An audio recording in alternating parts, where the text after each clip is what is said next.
Dow set to rebound more than 100 points after Trump predicts a quick resolution to trade war.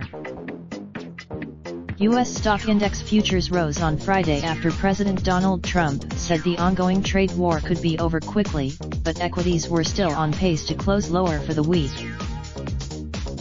Dow Jones Industrial Average futures rose 168 points, indicating a gain of 145 points at the open.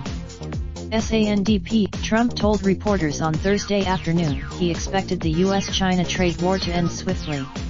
He also noted the president's comments lifted market sentiment at a time when investors are growing more convinced that the trade war will take longer than expected to conclude.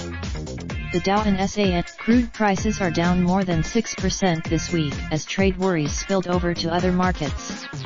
Investors, energy and tech were the worst performing sectors for the week coming into Friday.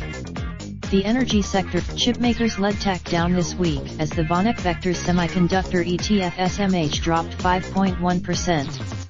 Qualcomm and Apple shares also contributed to the tech losses as several analysts raised concern over the company's exposure to China.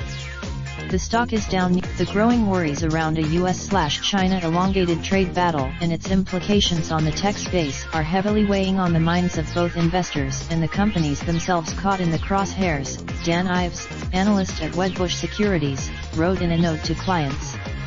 The poster child, in terms of data, the calendar is thin with only durable goods numbers out at 8:30 a.m. ET. Raindrop, drip, drop top, top smoking, no cooking the hot pot. Fucking on your bitch, yeah, that. Looking